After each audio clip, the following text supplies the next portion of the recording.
السلام علیکم ورحمۃ اللہ تعالی وبرکاتہ۔ وعلیکم السلام۔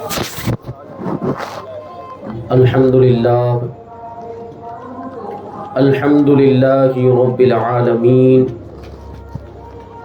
والعاقبۃ للمتقین والصلاة والسلام علی سید الانبیاء والمرسلین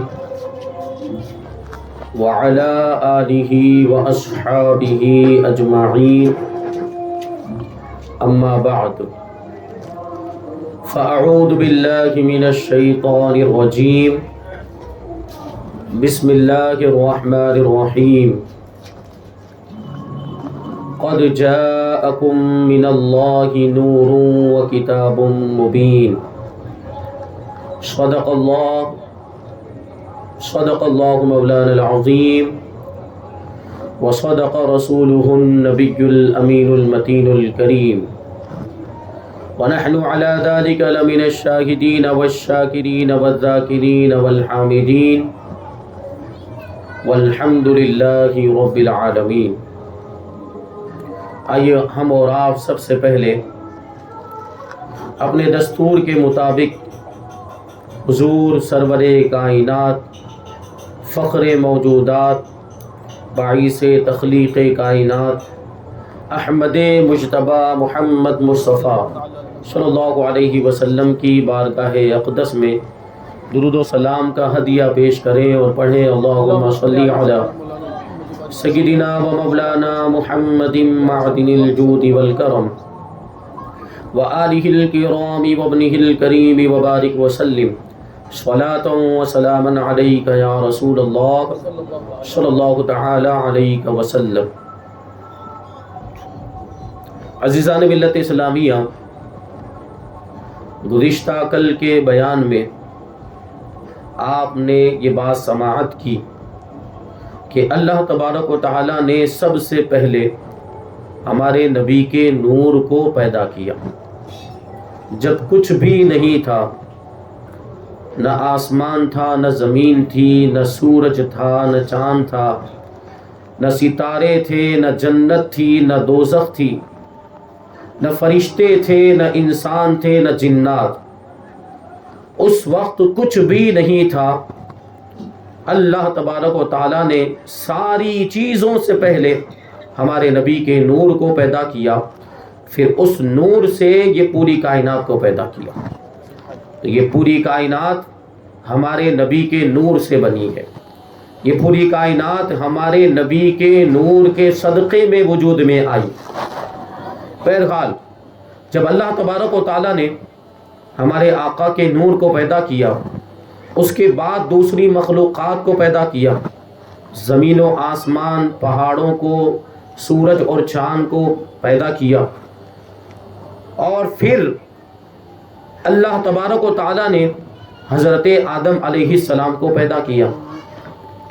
پھر اللہ تبارک و تعالیٰ نے نور مصطفیٰ صلی اللہ علیہ وسلم کی امانت کو ساری دنیا کی مخلوقات کے سامنے پیش کیا اور ارشاد فرمایا کہ تم میں کون ہے جو اپنے اندر اس نور کو اور اس امانت کو اٹھانے کی قابلیت، اہلیت اور صلاحیت رکھتا ہو۔ جس کے اندر وہ قابلیت ہو، جس کے اندر وہ صلاحیت ہو، جس کے اندر اتنی طاقت ہو کہ وہ اس امانت کو اٹھا سکتا ہے تو وہ اس امانت کو اٹھا لے۔ تو ساری مخلوقات نے اپنے اندر غور کیا کہ ان کے اندر یہ صلاحیت، یہ قابلیت اور اہلیت پائی جاتی ہے کہ نہیں پائی جاتی۔ تو سب نے غور کیا، تو غور کرنے کے بعد ساری مخلوقات اس نتیجے پر پہنچی کہ ان کے اندر وہ قابلیت نہیں پائی جاتی۔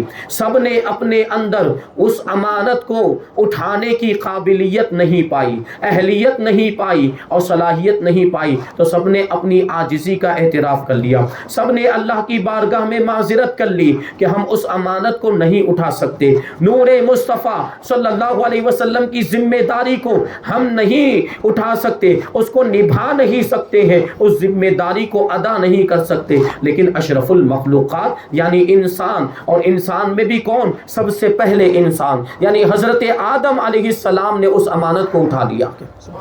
نور مصطفیٰ کی ذمہ داری کو حضرت آدم علیہ السلام نے اپنے اوپر لے لیا ہے۔ اسی کو اللہ تبارک و تعالی نے قرآن مجید کے اندر یوں ارشاد فرمایا، انا عرضنا الامانۃ علی السماوات والارض والجبال فابین ان یحملنها واشفقن منها وحملها الانسان، کہ بے شک ہم نے امانت کو آسمانوں پر پیش کیا، زمین پر پیش کیا، پہاڑوں پر پیش کیا، تو ان ساری چیزوں نے اس امانت کو اٹھانے سے انکار کر دیا اور یہ سب ڈر گئے، یعنی اس ذمہ داری کو ادا کرنے سے ڈر گئے، لیکن انسان نے، اشرف المخلوقات نے یعنی حضرت آدم علیہ السلام نے اس امانت کو اٹھا لیا۔ اور اس آیت کریمہ میں جو امانت فرمایا گیا، اہل اشارات اس کے بارے میں فرماتے ہیں کہ یہاں پر امانت سے کوئی اور چیز مراد نہیں بلکہ ہمارے آقا حضور رحمت عالم صلی اللہ علیہ وسلم کا نور مراد ہے۔ یعنی کیا مطلب؟ یہ حضور پاک صلی اللہ علیہ وسلم کا نور حضرت آدم علیہ السلام کو عطا فرمایا گیا۔ ایک روایت کے مطابق حضرت آدم علیہ السلام کی پیشانی میں نور محمدی عطا کیا گیا، اور ایک روایت کے مطابق آپ کی پشت مبارک میں یہ نور محمدی عطا کیا گیا، اور اسی نور کی برکت سے، اسی نور کے صدقے میں اللہ تبارک و تعالی نے حضرت آدم علیہ السلام کو ساری چیزوں کے نام سکھا دیے۔ اللہ تعالیٰ ارشاد فرماتا ہے وَعَلَّمَ آدَمَ الْأَسْمَاءَ كُلَّهَا، کہ اللہ تبارک و تعالیٰ نے آدم کو ساری چیزوں کے نام سکھا دیے، اور مفسرین فرماتے ہیں کہ صرف نام نہیں سکھائے بلکہ ساری چیزیں، اور ساری چیزوں میں سب چیزیں آ گئی، ساری مخلوقات آ گئی، اس میں جاندار چیزیں بھی آ گئی، بے جان چیزیں بھی آ گئی، جو کچھ حضرت آدم علیہ السلام کے زمانے میں موجود تھا وہ ساری چیزیں بھی آ گئی، اور جو قیامت تک ہونے والی وہ چیزیں بھی ان چیزوں کے اندر آ گئی، ساری مخلوقات آ گئی، ساری چیزوں کے نام حضرت آدم علیہ السلام کو اللہ تبارک و تعالی نے سکھا دیے۔ مفسرین کرام، علماء اعظام فرماتے ہیں کہ صرف چیزوں کے نام نہیں سکھائے بلکہ اس چیزوں کی ساری تفصیلات بھی سکھا دی، کس چیز کا کیا فائدہ اور کس چیز کا کیا نقصان ہے، اور کس چیز کو کیسے استعمال کرنا، کس چیز کے بنانے کا طریقہ کیا ہے، اور کون سی چیز کس کام میں آ سکتی ہے، اور کس چیز کا کیا فائدہ ہے، کیا نقصان ہے، اور کس چیز کو کیسے استعمال کرنا ہے، اور ساری کاریگریاں اور بنانے کے طریقے بھی اللہ تبارک و تعالیٰ نے حضرت آدم علیہ السلام کو سکھا دیے۔ یہ سارا علم اللہ تبارک و تعالیٰ نے حضرت آدم کو جو عطا فرمایا وہ ہمارے نبی کے نور کے صدقے میں عطا فرمایا۔ تو جب حضرت آدم علیہ السلام کے علم کا یہ عالم ہے، ان کے علم غیب کا یہ عالم ہے، تو جس نبی کے نور کے صدقے میں ان کو یہ علم غیب ملا ہے، اس نبی کے علم غیب کا عالم کیا ہوگا؟ نعرہ تکبیر، اللہ اکبر، نعرہ رسالت، یا رسول اللہ، جشن عید میلاد النبی زندہ باد، مفتی سلیم مصباحی صاحب قبلہ زندہ باد۔ بہرحال حضرت آدم علیہ السلام کو اللہ تبارک و تعالیٰ نے ساری چیزوں کا علم عطا فرما دیا، اور جب حضرت آدم علیہ السلام کا پتلا تیار ہو گیا، جان پھونک دی گئی، روح ڈال دی گئی، تو اللہ تبارک و تعالیٰ نے فرشتوں کو حکم دیا کہ آدم کو سجدہ کرے۔ اللہ تبارک و تعالیٰ قرآن مجید میں ارشاد فرماتا ہے وَإِذْ قُلْنَا لِلْمَلَائِكَةِ اسْجُدُوا لِآدَمَ فَسَجَدُوا إِلَّا إِبْلِيسَ أَبَى وَاسْتَكْبَرَ وَكَانَ مِنَ الْكَافِرِينَ۔ اور یاد کرو جب ہم نے فرشتوں کو حکم دیا کہ آدم کو سجدہ کرو تو سب نے سجدہ کیا سوائے ابلیس کے، اس نے انکار کر دیا، اس نے سجدہ نہیں کیا، اور اس نے تکبر کیا، اس نے گھمنڈ کیا، اور اس نے اپنے آپ کو حضرت آدم علیہ السلام سے بڑا سمجھا، اس لیے اس نے سجدہ نہیں کیا اور کافروں میں سے ہو گیا۔ تو دیکھیں یہاں پر حضرت آدم علیہ السلام کو سجدہ کرنے کا حکم دیا گیا، فرشتوں کو حکم دیا گیا۔ یہ حضرت آدم علیہ السلام جو مسجود ملائکہ بنے ہیں یہ بھی ہمارے نبی کے نور کا صدقہ ہے، کیونکہ بہت سے مفسرین کرام فرماتے ہیں، اہل معرفت فرماتے ہیں کہ یہ سجدہ جو تھا یہ آدم کو سجدہ نہیں تھا بلکہ یہ اس نور کو سجدہ کیا گیا تھا جو حضرت آدم علیہ السلام کی پیشانی میں جگمگا رہا تھا، اور وہ ہمارے نبی کا نور تھا۔ یہ سجدہ اس نور کو کیا گیا تھا۔ تھا۔ بہرحال یہاں پہ غور کرنے کی ایک بات یہ بھی ہے کہ ابلیس نے، شیطان نے سجدہ نہیں کیا اور تکبر کیا۔ اس نے کیا کہا تھا؟ انا خیر منہ، کہ میں آدم سے بہتر ہوں، کیونکہ آدم کو تو مٹی سے پیدا کیا گیا اور میں تو آگ سے بنا ہوں، اس لیے میں بہتر ہوں، تو میں اپنے سے کمتر کو سجدہ کیوں کروں، میں اپنے سے چھوٹے کو سجدہ کیوں کروں۔ اس طرح اس نے ایک نبی کی شان میں گستاخی کی تھی اور اللہ تبارک و تعالیٰ کے حکم کی خلاف ورزی کی تھی، اللہ تبارک و تعالیٰ کا حکم نہیں مانا تھا اور یہ بات کہی تھی کہ یہ حکم دینا یہ حکمت کے خلاف ہے، میں بڑا ہوں تو میں چھوٹے کو کیسے سجدہ کروں۔ تو اللہ کا حکم نہ ماننے کی وجہ سے اور ایک نبی کی شان میں گستاخی کرنے کی وجہ سے شیطان اور ابلیس کافر ہو گیا، اللہ تبارک و تعالیٰ کی بارگاہ سے اس کو ہانک دیا گیا اور اس پر قیامت تک کے لیے اللہ تبارک و تعالیٰ کی لعنت برستی ہی رہے گی۔ پتہ کیا چلا کہ نبی کی شان میں گستاخی کرنے کی وجہ سے گستاخی کرنے والا ملعون ہو جاتا ہے، اس پر اللہ کی لعنت برستی ہے، وہ اللہ کی رحمت سے دور ہو جاتا ہے اور اس کا شمار کافروں میں ہو جاتا ہے۔ تو اس نے نبی کی شان میں گستاخی کی تھی، اس لیے راندہ بارگاہ الہی ہو گیا۔ بہرحال حضرت آدم علیہ السلام کو جب فرشتوں نے سجدہ کیا، اللہ تبارک و تعالیٰ نے کیا ارشاد فرمایا؟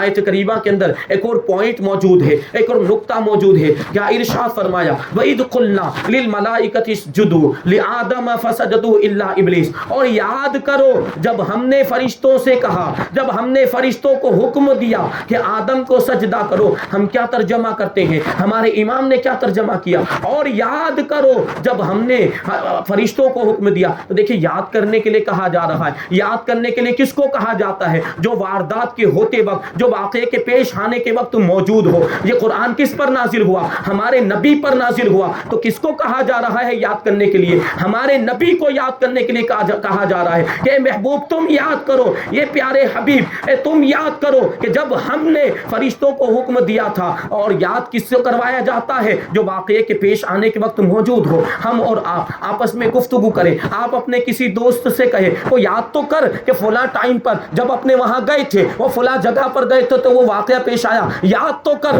کب یاد کروایا جاتا ہے؟ جب آپ کا دوست بھی اس جگہ پر موجود ہو جہاں پر وہ واقعہ پیش آیا۔ اگر وہ دوست وہاں پر موجود ہی نہیں اور آپ اس سے کہے کہ یاد تو کر اس واقعے کو، تو آپ کا دوست آپ سے کہے گا بھائی میں تو اس جگہ پہ تھا ہی نہیں، مجھے کیا یاد دلاتا ہے، میں ہوتا تو مجھے یاد آتا۔ تو پتا کیا چلا کہ یاد کروانے کے لیے جس کو یاد کروایا جا رہا ہے اس کا اس واقعے کے ہونے کے وقت، اس واردات کے پیش آنے کے وقت موجود ہونا ضروری ہے۔ پروردگار عالم ارشاد فرما رہا ہے کہ اے محبوب یاد کرو۔ اس کا مطلب یہ ہے کہ جب اللہ تبارک و تعالی نے فرشتوں کو سجدہ کرنے کا حکم دیا تھا، اس وقت بھی ہمارے نبی موجود تھے، اس وقت بھی ہمارے آقا موجود تھے۔ اور یہ بات تو کل کے بیان میں ثابت ہو ہی چکی ہے کہ اللہ تبارک و تعالیٰ نے ساری مخلوقات سے پہلے ہمارے نبی کے نور کو پیدا کیا۔ بہرحال جب حضرت آدم علیہ السلام کو فرشتوں نے سجدہ کر لیا اور سجدے سے فارغ ہوئے، تو اللہ تبارک و تعالیٰ کے حکم کے مطابق فرشتوں نے حضرت آدم علیہ السلام کو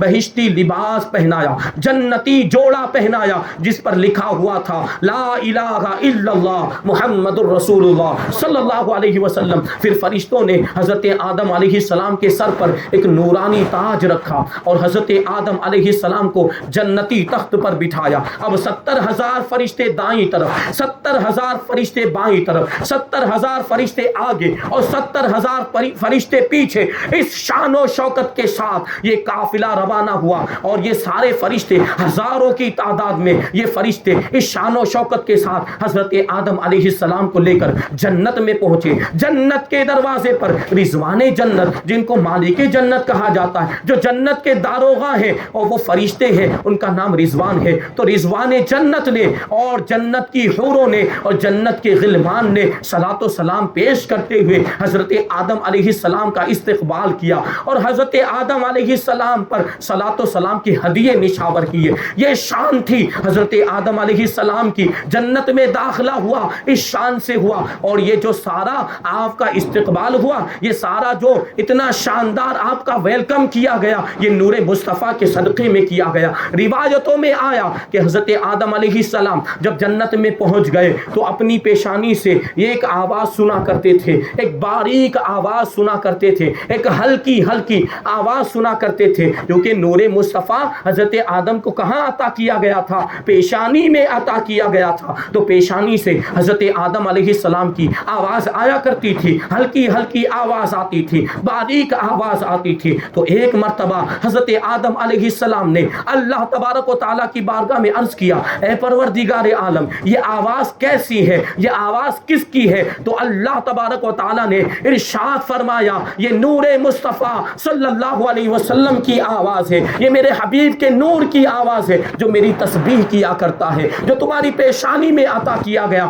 وہ نور تسبیح کرتا ہے، اسی تسبیح کی آواز ہے، وہ سبحان اللہ پڑھتا ہے، یہ اسی کی آواز تمہیں سنائی دیتی ہے۔ یہ نور مصطفیٰ صلی اللہ علیہ وسلم کی شان ملاحظہ کرتے چلے۔ جب حضرت آدم علیہ السلام جنت کے اندر پہنچ گئے تو جنت میں ادھر ادھر ٹہلتے، جنت کی نعمتوں میں اب دن گزر رہے، زمانہ گزر رہا ہے، وہ زمانہ جنت کے اعتبار سے ہوگا، دنیا کے اعتبار سے نہیں۔ بہرحال حضرت آدم علیہ السلام جنت میں، تو فرشتے حضرت آدم علیہ السلام کو جب نور مصطفیٰ عطا ہوا تو فرشتے بھی آپ کی تعظیم کرنے لگ گئے۔ فرشتے حضرت آدم علیہ السلام کے پیچھے پیچھے اکرام و تعظیم کے طور پر چلا کرتے تھے۔ حضرت آدم علیہ السلام کے پیچھے فرشتوں کی ایک جماعت چلا کرتی تھی اور وہ فرشتے حضرت آدم علیہ السلام کی تعظیم کرتے تھے، حضرت آدم علیہ السلام کا احترام کیا کرتے تھے۔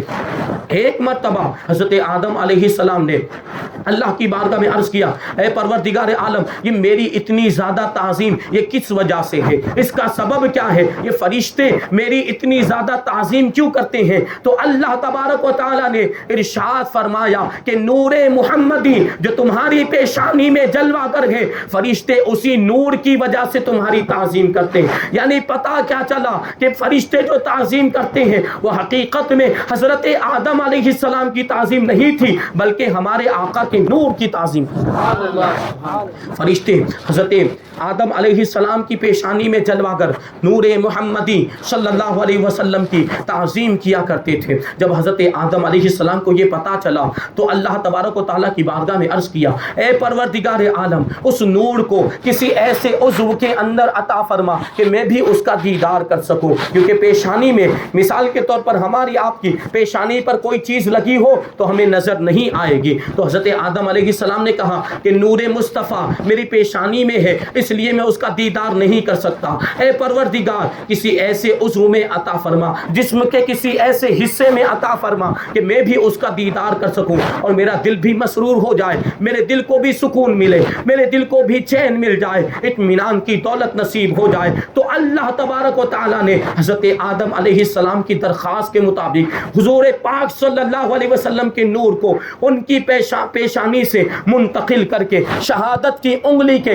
ناخن میں عطا فرمایا۔ پھر حضرت آدم علیہ السلام نے اس انگلی کو اٹھایا، حضور پاک صلی اللہ علیہ وسلم کے نور کا دیدار کرنے کے لیے حضرت آدم علیہ السلام نے اس انگلی کو اٹھا کر حضور پاک صلی اللہ علیہ وسلم کے نور کا دیدار کیا۔ جب حضور کے نور کو دیکھا تو فرط محبت میں حضرت آدم علیہ السلام نے کلمہ پڑھا، اشہد ان لا الہ الا اللہ و اشہد ان محمدن عبدہ و رسولہ، اور اتنا کہنے کے بعد حضرت آدم علیہ السلام نے اپنی اس انگلی کا بوسہ لے دیا۔ سبحان اللہ، نعرہ تکبیر، اللہ اکبر، نعرہ رسالت، یا رسول اللہ، جشن عید میلاد النبی، زندہ باد، خلیفہ حضور اشرف الفقہاء، زندہ باد، مفتی سورت، زندہ باد۔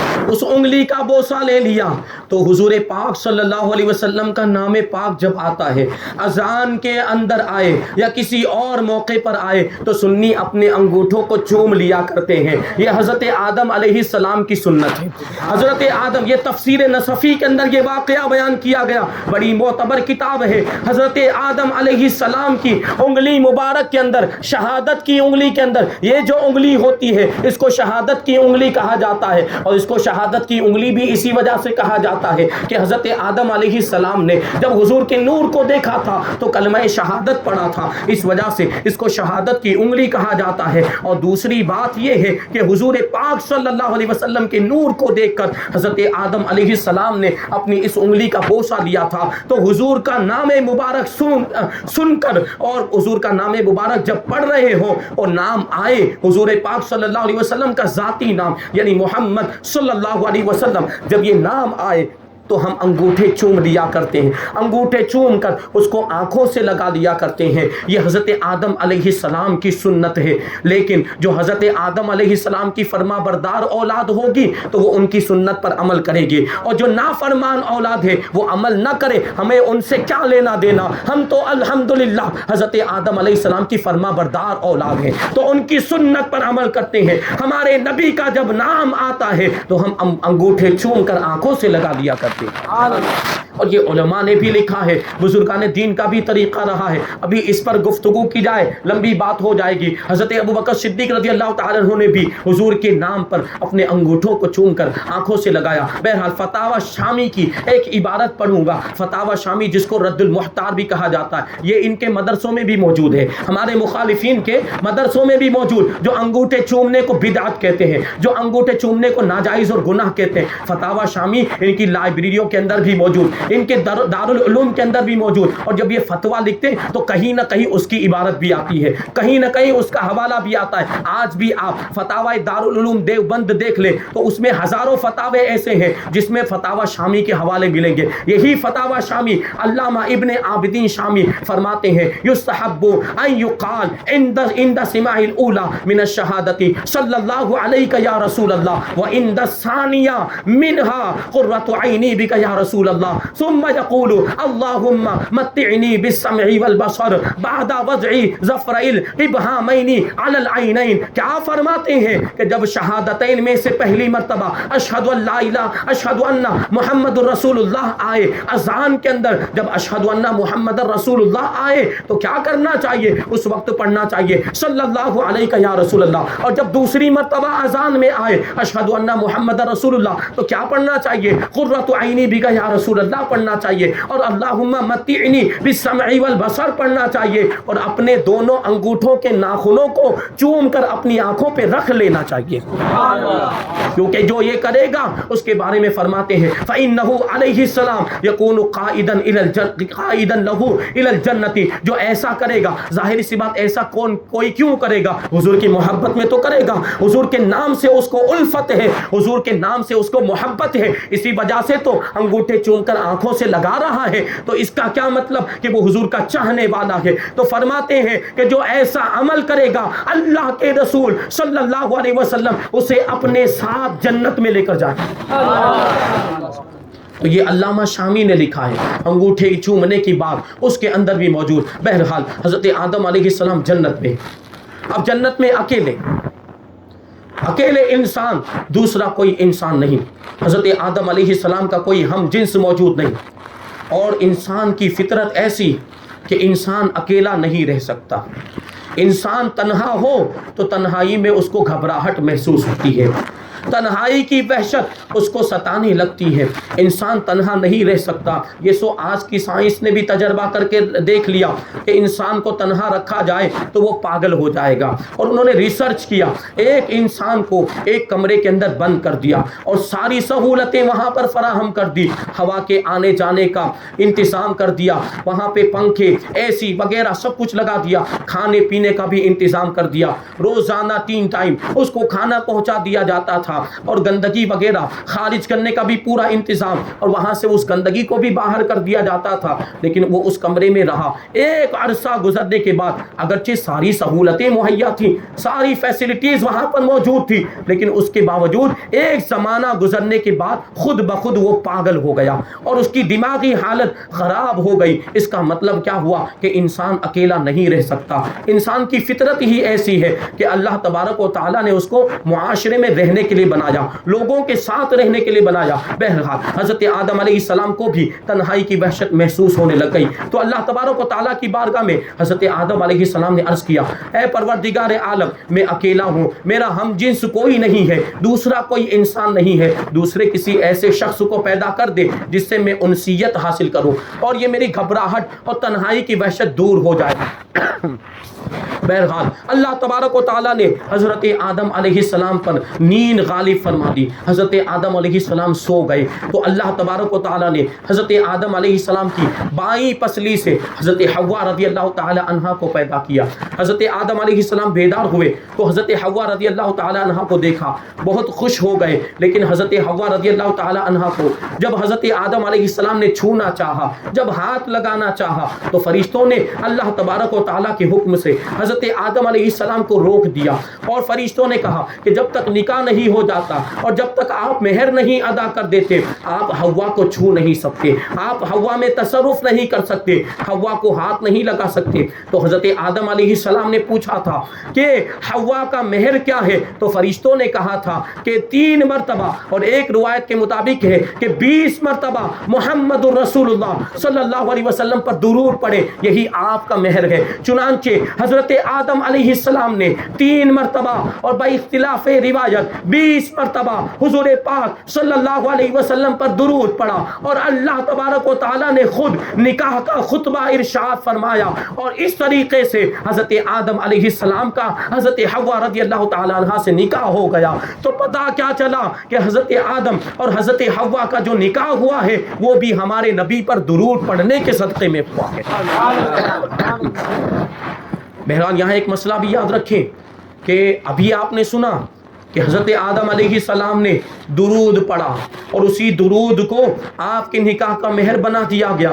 ابھی اس زمانے میں بھی کوئی سوچے کہ لاؤ میں بھی درود کو مہر بنا دوں اور میں بھی یہ کہہ دوں کہ 100 مرتبہ درود پڑھ لیتا ہوں اور یہی مہر بن جائے, یا قرآن کی تلاوت کر لوں گا یہی مہر بن جائے, یا میں اپنی بیوی کو قرآن پڑھا دوں گا یہی مہر بن جائے, یا اپنی بیوی کو میں حدیثیں سکھا دوں گا یہی مہر بن جائے. یہ نہیں ہو سکتا. ہماری شریعت میں حکم یہ ہے کہ مہر مال ہونا چاہیے, جس کو مال کہا جائے, روپیہ پیسہ سونا چاندی, یہ مہر ہونا چاہیے. جو چیز مال میں شمار نہیں ہوتی وہ مہر نہیں بن سکتی. یہ مسئلہ ذہن میں رہنا چاہیے. یہ کیونکہ واقعہ بیان کیا تو غلط فہمی ہو سکتی. یہ حضرت آدم علیہ السلام کی خصوصیت تھی. ہماری شریعت میں حکم یہ ہے کہ جو مال ہو اسی کو مہر بنایا جا سکتا ہے. بہرحال حضرت آدم علیہ السلام کا حضرت حوا رضی اللہ تعالی عنہا سے نکاح ہو گیا. پھر حضرت آدم علیہ السلام اور حضرت حوا رضی اللہ تعالی عنہا دنیا میں تشریف لائے اور توالد و تناسل کا سلسلہ جاری ہوا. ایک مرتبہ حضرت آدم علیہ السلام ایک پاکیزہ مکان میں تشریف فرما تھے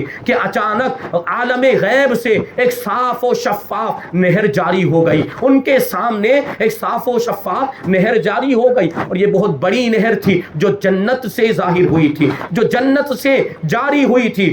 اور پھر اس نہر کے پیچھے حضرت جبرائیل علیہ السلام دیگر ملائکہ مقربین یعنی مقرب فرشتوں کے ساتھ جنتی میووں کے طباق لے کر یعنی جنتی میووں کے تھال لے کر ظاہر ہوئے, اور آنے کے بعد کہنے لگے السلام علیک یا ابا محمد, اے محمد صلی اللہ علیہ وسلم کے والد تم پر سلامتی ہو. اور پھر حضرت جبریل علیہ السلام نے وہ میوے جو جنت کے میوے اس میں رکھے ہوئے تھے, جنت کے پھل اس میں رکھے ہوئے تھے تھالوں کے اندر, وہ تھال دکھا کر حضرت جبرائیل علیہ السلام نے حضرت آدم علیہ السلام سے پوچھا اے آدم جانتے ہو کہ یہ میوے کیسے ہیں؟ تو حضرت آدم علیہ السلام نے جواب دیا کہ یہ جنتی میوے ہیں, کیونکہ حضرت آدم علیہ السلام جنت میں رہ کر آئے تھے تو جنتی میووں کو جانتے تھے.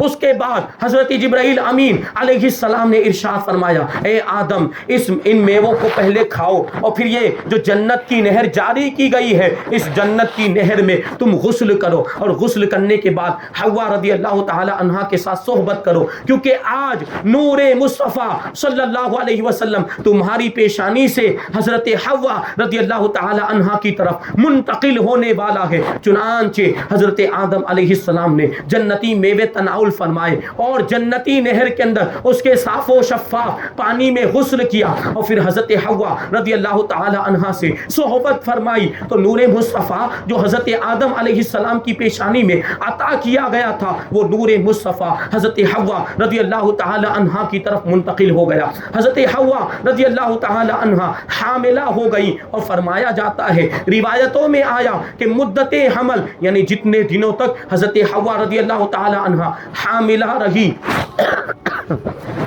پوری مدت کے اندر حضرت حوا رضی اللہ تعالی عنہ کے سینے کے بیچ کی جو جگہ ہے وہاں سے ایک نور چمکا کرتا تھا, ایک نور نکلا کرتا تھا اور فرشتے جو پہلے حضرت آدم علیہ السلام کی تعظیم کیا کرتے تھے اب وہ حضرت حوا کی تعظیم کرنے لگ گئے. تو حضرت آدم علیہ السلام نے اللہ تبارک و تعالیٰ کی بارگاہ میں عرض کیا اے پروردگار یہ فرشتے پہلے میری تعظیم کرتے تھے اب حوا کی تعظیم کرنے لگ گئے. تو اللہ تبارک و تعالیٰ نے ارشاد فرمایا فرشتے تمہاری تعظیم نہیں کرتے تھے, فرشتے تو میرے نبی کے میرے حبیب کے نور کی تعظیم کرتے تھے, اب وہ نور حوا کی طرف منتقل ہو گیا ہے اس لیے سارے فرشتوں کی توجہ بھی ادھر ہو گئی اور سارے فرشتوں نے اب حوا کی تعظیم کرنا شروع کر دیا.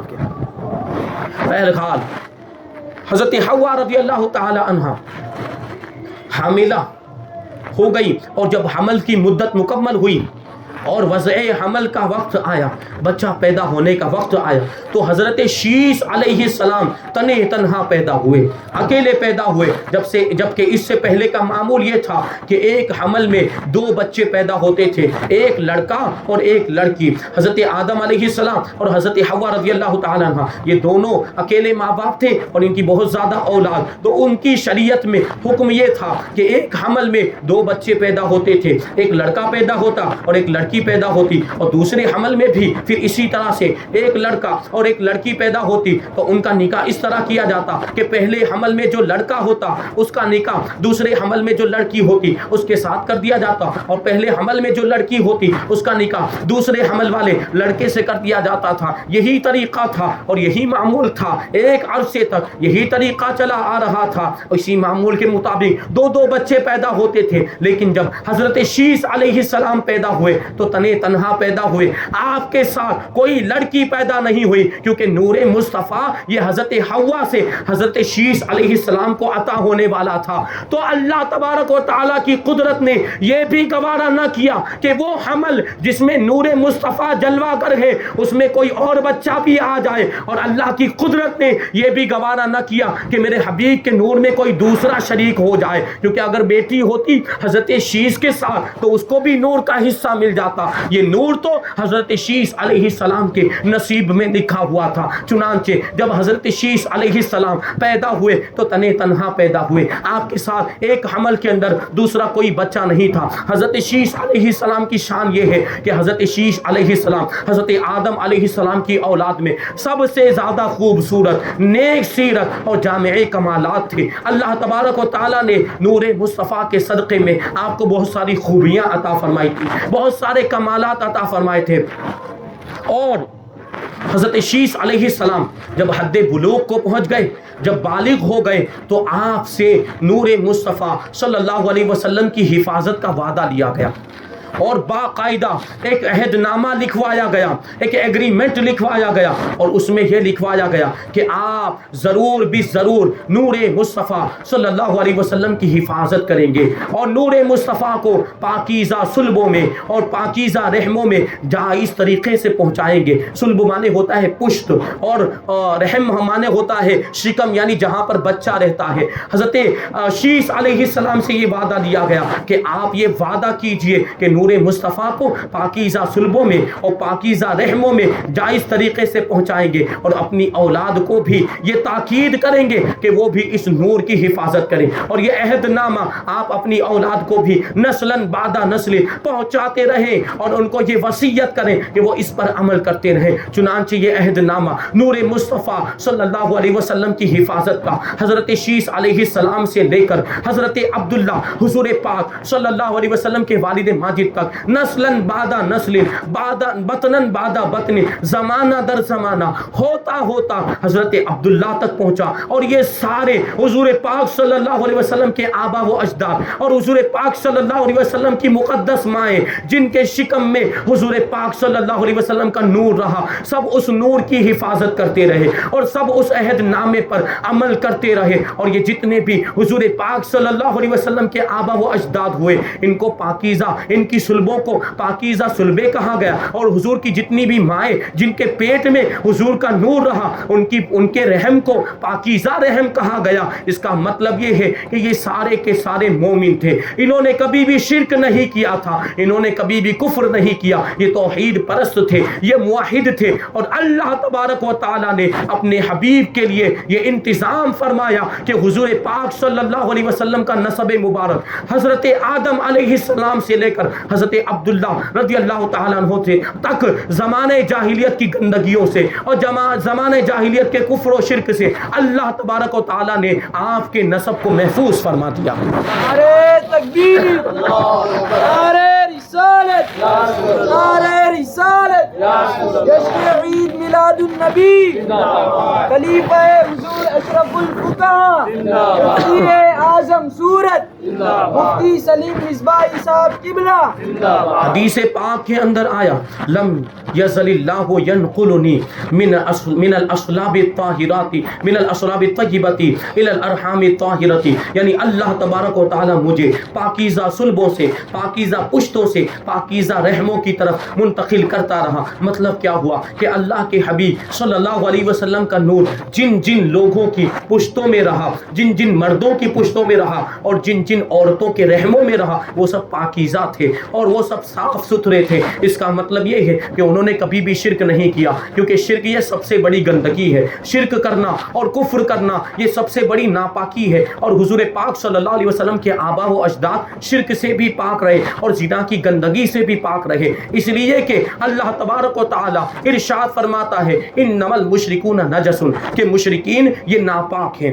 مشرکین شرک کرنے کی وجہ سے یہ ناپاک ہیں. تو اس کا مطلب کیا ہوا کہ اللہ تبارک و تعالیٰ نے اپنے حبیب کے نور کو جن لوگوں کی پشتوں میں رکھا اور جن ماؤں کے رحم میں رکھا، وہ سب مومن تھے، وہ سب موحد تھے. انہوں نے کبھی بھی شرک نہیں کیا، کیونکہ اللہ تبارک و تعالیٰ کبھی بھی اپنے حبیب کے پاکیزہ نور کو ناپاک صلبوں میں یا ناپاک رحموں میں رکھ ہی نہیں سکتا. اس کا مطلب یہ ہے کہ اللہ کے حبیب صلی اللہ علیہ وسلم کے جتنے بھی آبا و اجداد اور جتنی بھی امہات ہیں وہ سب کے سب مومن اور توحید پرست تھے. انہوں نے کبھی بھی شرک نہیں کیا. یہ ہمارے نبی حضور رحمت عالم صلی اللہ علیہ وسلم کی شان کہ ہمارے نبی کے نسب کو بھی اللہ تبارک و تعالیٰ نے ایسے محفوظ فرمایا. بتاؤ پوری کائنات کے اندر کوئی ایسا ہوگا کہ جس کے نسب کی ایسی حفاظت کی گئی ہو؟ ایسا تو کوئی نہیں ہو سکتا. ہمارے نبی کے جیسا کوئی دوسرا ہے ہی نہیں. اللہ تبارک و تعالیٰ نے ہمارے نبی کے جیسا نہ حضور سے پہلے کسی کو بنایا، نہ حضور کے بعد کسی کو بنائے گا. حضور پاک صلی اللہ علیہ وسلم بے مثل و بے مثال ہے. حضرت جبرائیل علیہ السلام نے ایک مرتبہ کہا تھا قلبت مشارق الارض ومغاربها فلم ارى رجلا افضل من محمد صلی اللہ علیہ وسلم. حضرت جبرائیل علیہ السلام کہتے ہیں کہ میں نے زمین کے مشرقوں اور مغربوں کو الٹ پلٹ کر کے دیکھا، لیکن محمد صلی اللہ علیہ وسلم سے بہتر کسی کو نہیں پایا. اسی کو ہمارے امام کہتے ہیں یہی بولے سدرا والے چمنے جہاں کے تھالے، یہی بولے سدرا والے. سدرا والے کون؟ حضرت جبرائیل علیہ السلام. یہی بولے سدرا والے چمنے جہاں کے تھالے. سبھی میں نے چھان ڈالے، اوپر اوپر سے نہیں دیکھا، سرسری طور پر نہیں دیکھا، چھان کر دیکھا، یعنی بڑی تحقیق کے ساتھ دیکھا. کیا فرماتے ہیں؟ سبھی میں نے چھان ڈالے، تیرے پائے کا نہ پایا، تجھے یک نے یک بنایا، تجھے یک نے یک بنایا. یعنی اللہ تبارک و تعالیٰ بھی ایک اور ہمارے آقا بھی ایک. دوسرا کوئی خدا نہیں ہو سکتا تو دوسرا کوئی مصطفیٰ بھی نہیں ہو سکتا. یہ ہمارے آقا کی شان. بہرحال حضور پاک صلی اللہ علیہ وسلم کا نور حضرت شیس علیہ السلام کو عطا ہوا. پھر حضرت شیس علیہ السلام سے یہ نور منتقل ہوتا ہوا حضرت نوح علیہ السلام تک پہنچا، اور اسی نور نے حضرت نوح علیہ السلام کی طوفان سے حفاظت فرمائی۔ پھر یہ نور حضرت نوح علیہ السلام سے ہوتا ہوا حضرت ابراہیم علیہ السلام کو عطا ہوا، آپ کی پشت مبارک میں جلوہ گر ہوا، اور اسی نور نے حضرت ابراہیم علیہ السلام کے لیے جو آگ جلائی گئی تھی نار نمرود کو گلزار بنا دیا۔ یہ اسی نور کا صدقہ تھا، اور یہ نور ہوتا ہوا آخر کار حضرت ہاشم تک پہنچا۔ حضرت ہاشم کون؟ حضرت عبد المطلب کے والد ہیں۔ حضرت ہاشم کی پیشانی میں حضور پاک صلی اللہ علیہ وسلم کا نور جگمگاتا تھا، اور اس نور کی شعاعیں چمکتی تھی۔ حضرت ہاشم کو ایک یہودی عالم جب بھی دیکھتا تھا تو حضور پاک صلی اللہ علیہ وسلم کا نور آپ کی پیشانی میں چمکتا ہوا اسے نظر آتا تھا، تو وہ یہودی عالم حضرت ہاشم کے ہاتھ کو چوم لیا کرتا تھا۔ اور حضرت ہاشم جب بھی کسی بھی چیز کے پاس سے گزرتے تھے تو وہ چیز آپ کو سجدہ کیا کرتی تھی، وہ چیز آپ کو سجدہ کرتی تھی۔ نور مصطفیٰ کی وجہ سے بڑے بڑے قبیلے کے لوگ اور بڑے بڑے قبیلوں کے سردار اور اہل کتاب کے بڑے بڑے عالم، یعنی جو کتابی یعنی یہودی اور عیسائیوں کے جو بڑے بڑے عالم تھے، وہ اپنی اپنی بیٹیاں حضرت ہاشم کے سامنے پیش کرتے تھے نکاح کے لیے کہ ہماری بیٹی سے شادی کر لو، ہماری بیٹی سے نکاح کر لو، کیونکہ آپ کی پیشانی میں نور مصطفیٰ جگمگا رہا تھا۔ تو وہ اس نور کی برکتیں حاصل کرنا چاہتے تھے، کیونکہ آسمانی کتابوں کے اندر اس نور کا تذکرہ موجود تھا، اس نور کے اوصاف بیان کیے گئے، یہاں تک کہ ہرقل بادشاہ روم نے حضرت ہاشم کی بارگاہ میں یہ پیغام بھیجا، اور اس نے کہا کہ میری ایک بیٹی ہے جو بہت زیادہ حسین و جمیل، اور اتنی زیادہ حسین و جمیل کوئی لڑکی آج تک پیدا نہیں ہوئی ہوگی، آپ میرے یہاں پر تشریف آئے کہ میں اپنی بیٹی کا نکاح آپ سے کر دوں، کیونکہ میں نے آپ کے جود و کرم کا بہت شہرہ سنا ہے، آپ کی سخاوت کا بہت ہی شہرہ سنا ہے، آپ کی سخاوت کا میں نے بہت زیادہ چرچا سنا ہے۔ یہ تو کہنے کی بات تھی، حقیقت میں تو ہرقل بادشاہ اس نور کی برکتیں حاصل کرنا چاہتا تھا جس نور کے اوصاف اس نے انجیل میں پڑھے تھے، لیکن بہرحال حضرت ہاشم نے سب کو انکار کر دیا، کیونکہ یہ نور حضرت ہاشم سے حضرت عبد المطلب کی طرف منتقل ہونے والا تھا۔ حضور پاک صلی اللہ علیہ وسلم کے دادا جان حضرت عبد المطلب رضی اللہ تعالی عنہ، حضرت ہاشم سے وہ نور حضرت عبد المطلب کی طرف منتقل ہوا۔ حضرت عبد المطلب کی پیشانی میں جب وہ نور آیا تو حضرت عبد المطلب کے جسم سے مشک اور کستوری کی خوشبو آتی تھی، مشک اور کستوری کی خوشبو آیا کرتی تھی، اور آپ کی پیشانی میں وہ نور چمکا کرتا تھا۔ اور جب کبھی قریش کے لوگ اور مکہ والے قحط میں مبتلا ہو جاتے تھے، بارش بند ہو جاتی تھی، تو حضرت عبد المطلب کا ہاتھ پکڑ کر حضرت عبد المطلب کو جبل صبیر پر پکڑ کر لے جاتے تھے، اور آپ کے وسیلے سے دعا کرتے تھے، تو اللہ تبارک و تعالی اپنے حبیب کے نور کی برکت سے ان کو بارش رحمت عطا فرماتا تھا، اور ان کو سیراب کر دیا کرتا تھا۔ یہ ہمارے حبیب، یہ ہمارے آقا کے نور کی مشکل کشائی، اور کس طریقے سے حضور پاک صلی اللہ علیہ وسلم کے نور کی برکتیں اس وقت بھی ظاہر ہوا کرتی تھی۔ ایک مرتبہ حضرت عبد المطلب رضی اللہ تعالیٰ عنہ خانہ کعبہ میں مقام ہجر میں موجود تھے، جس کو حتیم کہا جاتا ہے۔ آنکھ لگ گئی، سو گئے، تو خواب میں آپ نے سو گئے، لیکن جب بیدار ہوئے تو کیا دیکھتے ہیں کہ آنکھوں میں سرما لگایا ہوا ہے اور سر میں تیل لگایا ہوا ہے،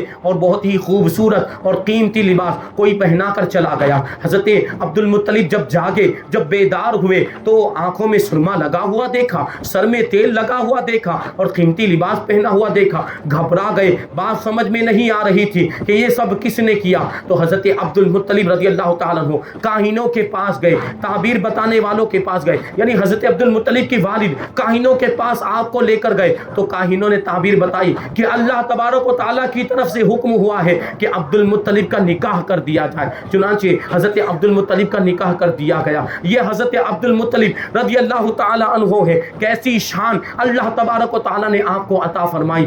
ایک مرتبہ ابرہا یہ لشکر لے کر آیا تھا، واقعہ آپ نے سنا ہوگا، سورہ فیل کے اندر اس واقعے کو بیان کیا گیا۔ ابرہا وہاں بادشاہ یمن کا بادشاہ تھا، اس نے سنا کہ مکہ مکرمہ کے اندر ایک گھر ہے جس کو خانہ کعبہ کہا جاتا ہے، جس کو بیت اللہ کہا جاتا ہے، لوگ اس کی بڑی تعظیم کرتے ہیں، لوگ وہاں حاضر ہو کر اس کی زیارت کرتے ہیں اور اس کا طواف کرتے ہیں۔ تو اس کو جلن پیدا ہو گئی اور اس کے دل میں حسد پیدا ہو گیا اور اس نے ارادہ بنا لیا کہ خانہ کعبہ کو ڈھا دے گا، وہ خانہ کعبہ کو منہدم کر دے گا۔ تو یہ ابرہا یہ ہاتھیوں کا لشکر لے کر مکہ مکرمہ آیا تھا، تو قریش کے لوگ گھبرا گئے اور قریش کے لوگ ڈر گئے۔ حضرت عبد المطلب نے قریش کے لوگوں کو جمع کیا اور ارشاد فرمایا گھبرانے کی ضرورت نہیں ہے، اللہ تبارک و تعالی خانہ کعبہ کا محافظ و نگہبان ہے اور وہی اس کی حفاظت فرمائے گا، وہی خانہ کعبہ کو یہ ابرہا کے شر سے اور اس کی برائی سے بچائے گا۔ مجھے تو صرف نور مصطفیٰ کی فکر ہے، مجھے تو صرف نور محمدی کی حفاظت کرنی ہے۔ ابرہا آیا اور قریش اور مکہ والوں کے جانوروں کو لے کر چلا گیا، ان کے اونٹ کو اور ان کی بکریوں کو پکڑ کر لے گیا۔ اس میں حضرت عبد المطلب کے 400 اونٹ بھی تھے، ان اونٹوں کو بھی انہوں نے جو ہے کہ گرفتار کر لیا اور پکڑ کر لے گئے۔ اب ادھر دوسری جانب حضرت عبد المطلب قریش کے لوگوں کو لے کر جبل صبیر پر تشریف لے گئے۔ حضرت عبد المطلب جیسے ہی وہاں پر پہنچے تو آپ کی پیشانی سے نور مصطفیٰ کی شعاعیں نکلی، نور مصطفیٰ صلی اللہ علیہ وسلم کی شعاعیں چمکی اور وہ کرنیں خانہ کعبہ پر جب پڑی تو خانہ کعبہ روشن ہو گیا، خانہ کعبہ منور ہو گیا۔ حضرت عبد المطلب رضی اللہ تعالیٰ عنہ نے قریش کے لوگوں سے ارشاد فرمایا کہ تمہاری مہم سر ہو گئی، اب اپنے اپنے گھروں کو واپس لوٹ جاؤ کہ اب رہا اب تمہارا کچھ بھی نہیں بگاڑ سکے گا، اب رہا اب تمہارا بال بھی باقا نہیں کر سکے گا۔ کیونکہ معاملہ یہ ہے کہ جب بھی کسی مہم میں میری پیشانی کا یہ نور اس طریقے سے چمکتا ہے اور اس میں سے اس طریقے سے شعاعیں نکلتی ہے تو کامیابی ضرور حاصل ہوتی ہے۔ اس کا مطلب یہ ہے کہ اب تمہیں کامیابی مل جائے گی، اب رہا تمہارا کچھ نہیں بگاڑ سکے گا۔ بہرحال دوسری جانب ابرہا نے اپنے ایک جرنیل کو حکم دیا کہ جاؤ اور مکہ والوں کو شکست دے دو اور خانہ کعبہ کو ڈھا دو۔ وہ جرنیل حضرت عبد المطلب کے سامنے آیا، جب اس نے حضرت عبد المطلب کے چہرے کو دیکھا آپ کی پیشانی میں نور مصطفیٰ صلی اللہ علیہ وسلم جگمگا رہا تھا۔ جیسے ہی حضرت عبد المطلب کے چہرے پر اس کی نظر پڑی اس نے ایک چیخ ماری، جیسے کہ گائے کو ذبح کرتے وقت گائے کیسے چیخ مارتی ہے، بالکل اسی طریقے سے اس نے چیخ ماری۔ وہ چلایا اور بے ہوش ہو گیا اور زمین پر گر گیا۔ جب اس کو ہوش آیا تو اس نے عبد المطلب کو سجدہ کیا اور کہنے لگا اشہد انکا سید قریش حقا، میں گواہی دیتا ہوں کہ آپ قریش کے سچے سردار ہیں، آپ قریش کے سچے سردار ہیں۔ پھر بہرحال مختصر کر رہا ہوں، حضرت عبد المطلب رضی اللہ تعالیٰ عنہ اپنے اونٹوں کو چھڑانے کے لیے ابرہا کے پاس گئے۔ حضرت عبد المطلب جب پہنچے ابرہا نے حضرت عبد المطلب کی پیشانی میں حضور کے نور کو دیکھا جو نور چمک رہا تھا، تو اس نے حضرت عبد المطلب کی بڑی تعظیم کی، بڑا احترام کیا۔ وہ اپنے تخت سے نیچے اتر آیا، اپنی جگہ پر حضرت عبد المطلب کو بیٹھایا اور کہنے لگا کہ کس وجہ سے آئے، کس مقصد کے لیے آئے، کیسے آنا ہوا؟ تو حضرت عبد المطلب رضی اللہ تعالیٰ عنہ نے ارشاد فرمایا کہ میں اپنے اونٹوں کو چھڑانے کے لیے آیا۔ ابرہا نے فوراً اپنے سپاہیوں کو حکم دیا کہ سردار قریش کے اونٹ واپس کر دیے جائیں۔ حضرت عبد المطلب کے اونٹ واپس کر دیے جائیں، اونٹ واپس کر دیے گئے۔ ابرہا نے حضرت عبد المطلب سے کہا کہ آپ کی تعظیم اور آپ کی تکریم، آپ کا مقام و مرتبہ میری نگاہ میں اتنا زیادہ ہے کہ اگر آپ مجھ سے خانہ کعبہ کو نہ ڈھانے کے لیے کہتے، خانہ کعبہ کی حفاظت کے لیے کہتے تو میں خانہ کعبہ کو منہدم نہ کرتا۔ حضرت عبد المطلب نے جواب میں کہا کہ میں تو اپنے اونٹ چھڑانے کے لیے آیا تھا، کیونکہ مجھے اپنے اونٹوں کی فکر تھی، مجھے خانہ کعبہ کی فکر نہیں ہے، کیونکہ خانہ کعبہ کا محافظ و نگہبان پروردگار عالم ہے اور وہی اس کی حفاظت کرے گا، اس کے تعلق سے کہنے کی ضرورت نہیں ہے۔ اور بالکل ایسا ہی ہوا، جب ابرہا لشکر لے کر خانہ کعبہ کو ڈھانے کے لیے چلا تو اللہ تبارک و تعالیٰ نے ابابیل کا لشکر بھیجا۔ آپ پڑھتے رہتے ہیں سورہ فیل کے اندر وَأَرْسَلَ عَلَيْهِمْ طَيْرًا أَبَابِيلَ، یہ ابابیل چھوٹے چھوٹے پرندے، اتنے چھوٹے چھوٹے پرندے، اور یہ پرندے تین تین کنکر لے کر آئے تھے، ایک کنکر چونچ میں تھا اور دو کنکر دونوں پنجوں کے اندر تھے، اور یہ جو کنکر تھے یہ مسور کی دال کے برابر، یعنی مسور کی دال جتنے، اتنے چھوٹے چھوٹے یہ کنکر تھے۔ لیکن ان کنکروں کے اندر اللہ تبارک و تعالیٰ نے کیسی طاقت عطا فرمائی، چھوٹے چھوٹے پرندے اور چھوٹے چھوٹے کنکر، آج کی بندوق میں، بندوق کی گولی میں وہ طاقت نہیں ہوگی جو طاقت اللہ تبارک و تعالیٰ نے ان کنکریوں کے اندر عطا فرما دی تھی۔ وہ کنکریاں ابرہا کے لشکریوں پر اور فوجیوں کے سروں پر جب گرتی تھی تو وہ ہلاک و برباد ہو جاتے تھے، وہ وہیں پر ڈھیر ہو جاتے تھے، وہ وہیں پر مر جاتے تھے۔ بہرحال ہزاروں لشکری اسی طرح مر گئے، اور ابابیل کے لشکر کے ذریعے سے اللہ تبارک و تعالیٰ نے ابرہا کے لشکر کو تباہ و برباد کر دیا۔ آخرکار ابرہا بھی میدان چھوڑ کر بھاگ گیا، ملک یمن پہنچا۔ اللہ تبارک و تعالیٰ کی قدرت دیکھیں کہ اس کے بدن کے اندر ایسی بیماری پیدا ہو گئی کہ اس کی انگلیاں ٹوٹ ٹوٹ کر ٹکڑے ٹکڑے ہو کر گر گئی، اور اس کے بدن سے پیپ بہتا تھا، اس کے بدن سے پیپ بہنے، خون اور پیپ بہنے لگ گیا تھا۔ آخرکار اس کا دل پھٹ گیا اور بڑا ہی ذلیل اور رسوا ہو کر وہ دنیا سے گیا ہے۔ دیکھیے خانہ کعبہ کو ڈھانے کا اس نے ارادہ بنایا تھا، اللہ تبارک و تعالیٰ نے اس کو کیسے کیفر کردار تک پہنچایا۔ بہرحال یہ حضرت عبد المطلب رضی اللہ تعالیٰ عنہ کہ آپ نے بھی نور مصطفیٰ صلی اللہ علیہ وسلم کی برکتوں کو دیکھا ہے، اور بھی بہت سارے واقعات ہیں جن کو بیان کیا جا سکتا ہے۔ حضرت عبد المطلب رضی اللہ تعالیٰ عنہ سے یہ نور منتقل ہو کر حضور پاک صلی اللہ علیہ وسلم کی والد ماجد حضرت عبداللہ رضی اللہ تعالیٰ عنہ کی طرف پہنچا۔ حضرت عبداللہ کو نصیب ہوا، حضرت عبداللہ کو عطا کیا گیا، تو پھر کیسے واقعات پیش آئے، اور حضرت عبداللہ سے یہ نور منتقل ہو کر حضرت بی بی آمنہ رضی اللہ تعالیٰ عنہا کے شکم میں پہنچا، تو اس وقت کیسے واقعات پیش آئے، جب آپ حمل میں تھے تو کون سے واقعات پیش آئے، اور جب حضور پیدا ہوئے، حضور کی ولادت کے وقت کیسے کیسے واقعات پیش آئے۔ یہ واقعات کا سلسلہ ہے، انشاءاللہ تبارک و تعالیٰ ترکیب کے ساتھ یہ سارے واقعات بیان کیے جائیں گے۔ اللہ تبارک و تعالیٰ کی بارگاہ میں دعا ہے کہ جو کچھ بھی بیان ہوا اس پر ہم سب کو عمل کرنے کی توفیق عطا فرمائے، اور حضور کا میلاد ہمیں اسی طرح ہمیشہ منانے کی توفیق عطا فرمائے، اور اپنی اولاد کو بھی ایسی تعلیم دینے کی توفیق عطا فرمائے کہ ہماری اولاد بھی نسل در نسل قیامت تک حضور کا میلاد مناتی ہی رہے۔ وما علینا الا البلاغ۔ السلام علیکم۔